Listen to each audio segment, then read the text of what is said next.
So welcome to Aleppo, a city emblematic of these violent times, a place where homes are reduced to rubble and where even the ruins have become the spoils of war. Now, since 2012, Aleppo has been split along east-west lines. The Syrian government and its allies control the west of the city. Rebel factions control the east. Since airstrikes were put on hold last week, rebels have gained ground in the west. Battle lines have been redrawn as they seek to break through to join up with their colleagues in the east, with more attacks here in the government-held west.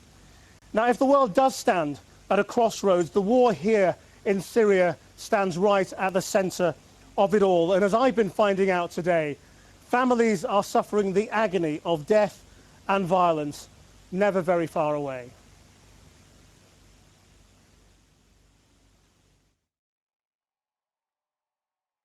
From first glimpse, Aleppo is a city on fire. As you get closer, you realise quite how shattered this place is. Pulverised as Syrian forces retook suburbs from the rebels. For 6 days now, those rebels have been fighting back as they try to break the siege of East Aleppo. As we entered the city, the Syrian army was firing on them. We counted 14 outgoing artillery strikes in half an hour as warplanes fired on rebel positions. There it is. That is East Aleppo, where the siege is taking place, and it stretches from the citadel up there all the way around to that green space that you can see, and that line of damaged buildings there is really the front line, and you can see little bits of smoke.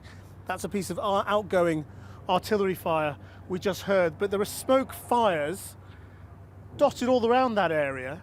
It's not clear whether they've been started deliberately to try and obscure the view for any warplanes flying overhead, and we have seen some today, or whether some of them are also places that have been hit.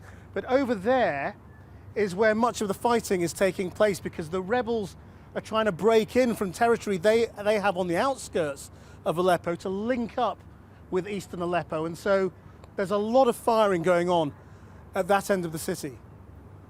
On the government-controlled side, they know who their friends are. But even Vladimir Putin, whose bombers have transformed the war, is dwarfed in the cult of personality around President Assad. On the 6th floor of this West Aleppo block, full of displaced people from the east, Abdelmenem takes me to meet his wife Lama. On Saturday, she took their 6-year-old son Bara out to meet friends. She had no idea a sniper had them in his sights. This is the bullet hole. هاي دخلت هون طلعت من هون. Can you tell me what happened? ما أشوف ولا فجأة ضربه وصار يصرخ. شلته لابني أنا، حطيته في حضني وطلعنا بنفس السيارة إسعاف. عم بفكفك له إن اسبدرينه، عم بفكفك له إياه هيك إنه فكرت أجره. إيه وعم هو قال لي إنه لولو ما فيني شيء، يعني لا تخافي علي، ومات. يعني أخذ آخر نفس ومات.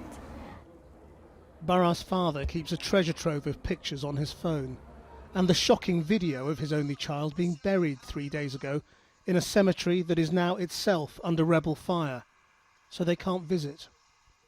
الطفل ما ذنب الطفل إن كان بهذا الطرف أم هذاك الطرف، فهي بالنهاية جرحة قلب أم وكل عائلة لقلوبها.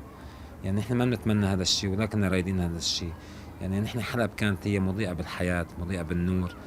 There are up to 400,000 mothers like Lama, according to the latest UN review, and though it's contested by the Syrian government, they say the overwhelming majority are on the rebel side.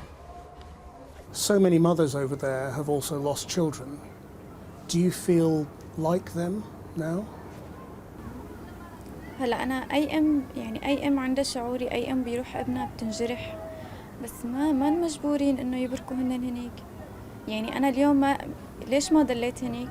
أنا بطلع، أنا مستعدة أبرك على التراب، ما بدي، يعني ما لي مستعدة إني أضل بين عالم أحرار وحوش.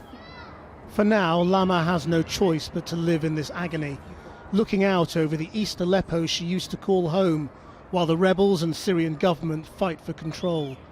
Both sides believing their survival depends on it.